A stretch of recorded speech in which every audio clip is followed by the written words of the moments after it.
Salut tout le monde. Alors du coup aujourd'hui je voulais vous partager un petit problème que j'ai avec ma scie DeWalt. Donc c'est la DWE 7492.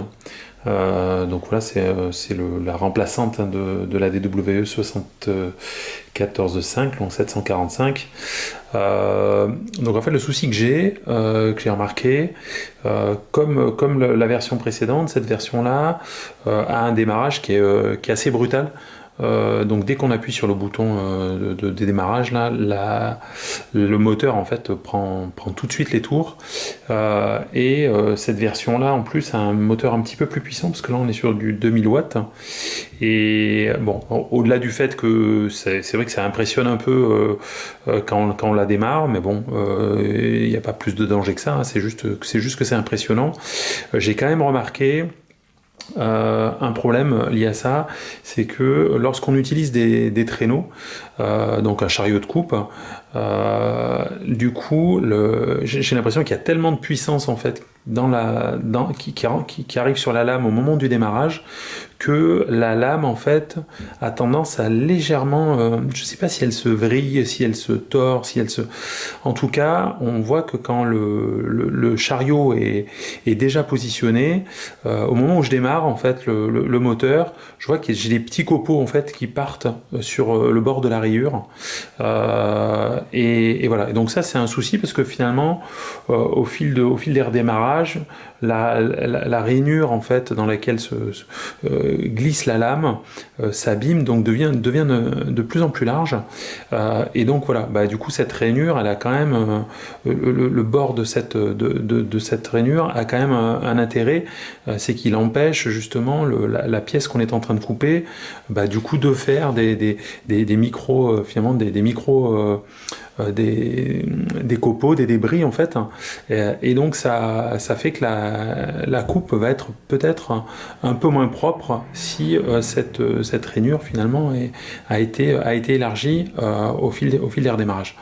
Voilà, donc du coup, je vais essayer de. Du coup, j'ai regardé un petit peu ce qui était possible. J'ai vu qu'il y avait certaines personnes sur la DWE 745 qui avaient mis un module Soft Start. Donc c'est quelque chose qu'on peut acheter.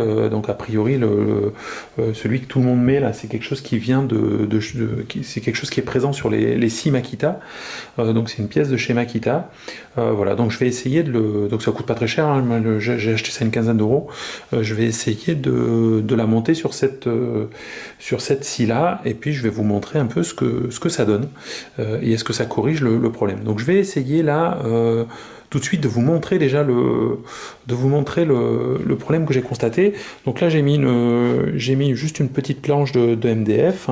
Je l'ai montée sur un rail là, pour être sûr qu'elle bouge pas beaucoup.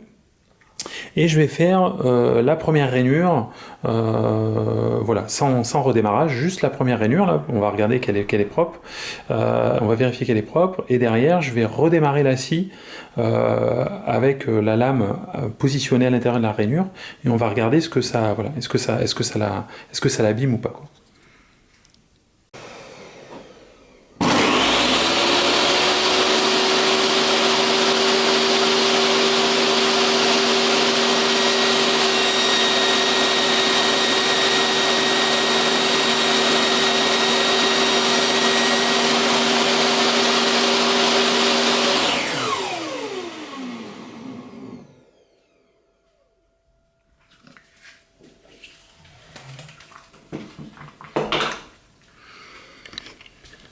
Ok, donc la première rainure a été faite. Je vais voir si j'arrive à vous montrer ça. Mais globalement, ce qu'on va constater, c'est que la rainure là, elle est très très propre. Il n'y a aucun, voilà, elle est nickel quoi en fait. Donc du coup, c'est comme ça qu'on aimerait la conserver en fait dans le temps. Donc là, ce que je vais faire, c'est que je vais pas la positionner tout au bout. Je vais revenir un tout petit peu. Je vais démarrer la scie dans cette position là. Et on va voir si cette rainure finalement s'abîme. Voilà, donc on va voir si la lame finalement se tord ou je sais pas ce qu'elle fait exactement. En tout cas, elle change de trajectoire.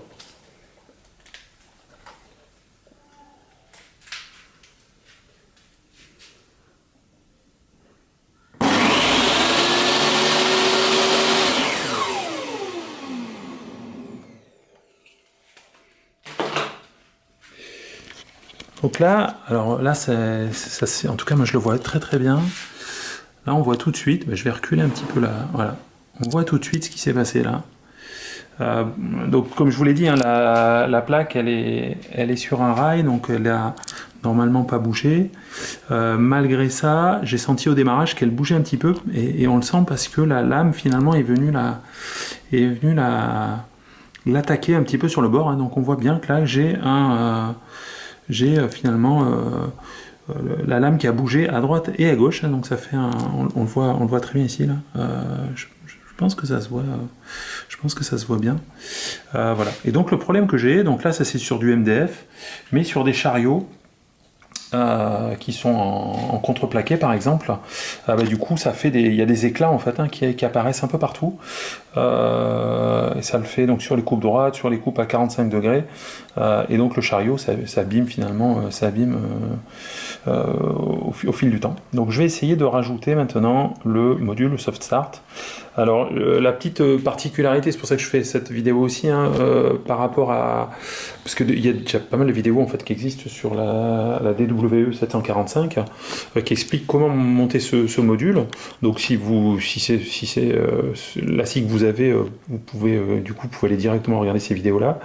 Moi je vous montre ça sur la 7492 là, parce que celle-ci, on l'a vu là quand j'ai coupé le moteur, elle a un frein moteur en fait. Donc du coup, les branchements sont assez différents à l'intérieur. Donc voilà. Donc, du coup, j'ai passé un peu de temps à essayer de comprendre comment tout ça marchait. Donc l'idée, c'est de vous le partager tout simplement. Donc voilà, une fois qu'on a enlevé les quatre vis là, qui tiennent l'interrupteur, on se retrouve avec ça. Alors, en termes de câblage, là, ce qu'on a à l'intérieur, on a la phase et le neutre qui arrivent du secteur, là, qui sont de ce côté-là, donc qui sont aux deux extrémités, donc le fil marron et le fil bleu. On a de l'autre côté, aux extrémités toujours, donc la phase et le neutre qui partent vers notre moteur. Alors ici, les fils sont doublés là avec un petit câble noir. Je ne sais pas si on le voit là, mais ces câbles-là sont doublés d'un petit fil noir qui va sur je pense que c'est un petit condensateur à ce niveau-là, qui doit être là pour filtrer les choses, du bruit et des interférences. Et on a aussi un petit magnet là à ce niveau-là. Donc du coup, voilà, on a l'arrivée globalement et la sortie qui est juste derrière.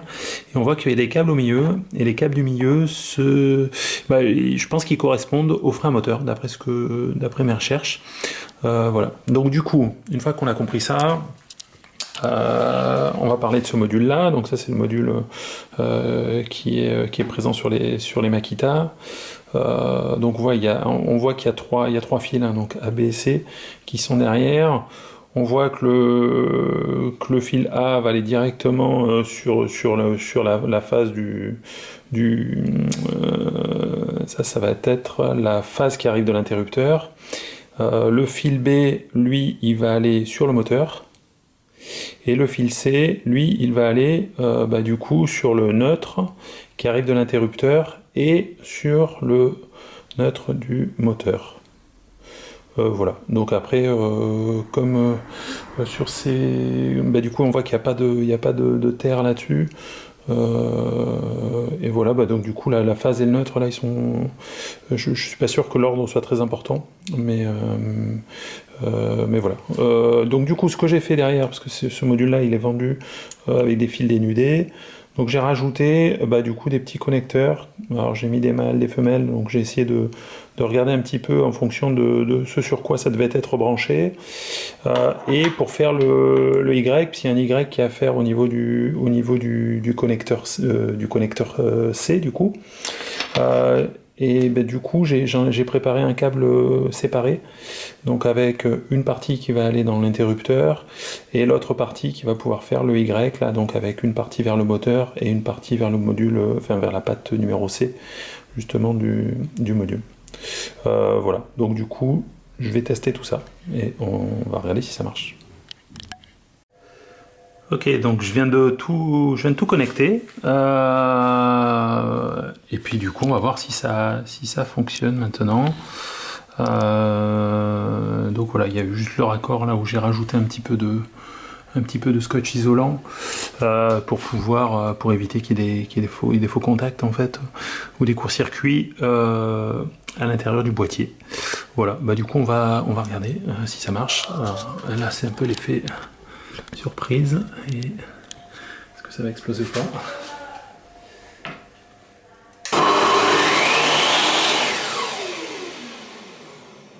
Ouais, donc ça marche, alors ça c'est vraiment cool. C'est vraiment bien. Du coup, je vais refaire le petit test de tout à l'heure. On voit hein, que la lame là met beaucoup plus de temps à démarrer. Du coup, je vais remettre la plaque, pas exactement au même endroit que tout à l'heure pour voir si ça fait le même phénomène. Allez, c'est reparti. Donc vous allez voir, ça met quelques secondes à démarrer du coup. C'est plutôt pas mal. C'est exactement ce que je voulais.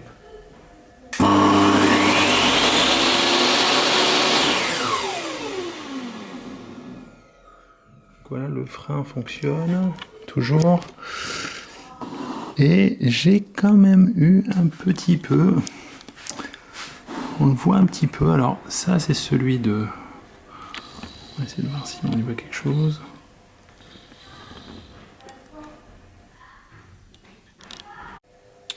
Voilà, donc on voit très bien là quand même le coup d'avant, tandis que là le démarrage que je viens de faire, alors qu'on voit très bien le premier, le deuxième, il y a quand même quelque chose, alors ça se voit peut-être pas bien comme ça, il y a quand même un petit quelque chose, que j'arrive pas bien à montrer là, mais beaucoup moins prononcé là, et donc voilà, je pense que ça c'est vraiment lié à la souplesse un petit peu à la souplesse de la lame, on le voit, hein. Du coup, on voit quand même que même si il n'y a pas de jeu en fait, hein, à proprement parler, il y a quand même un peu de souplesse. Et ce qui fait que voilà, cette souplesse là, je pense que pendant l'accélération de la lame là, bah, du coup la lame change un peu de forme là, le temps de l'accélération. Donc du coup on a une accélération là, c'est vraiment beaucoup plus agréable hein, pour le coup sur la partie vraiment impression.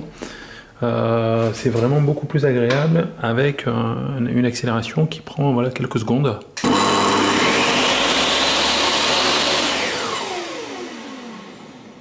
Voilà. Et le frein moteur là, qui continue de fonctionner. Voilà, ça c'était une des inquiétudes que j'avais. Voilà, bah, c'est tout. Bah, j'espère que ça sera utile pour vous. À bientôt.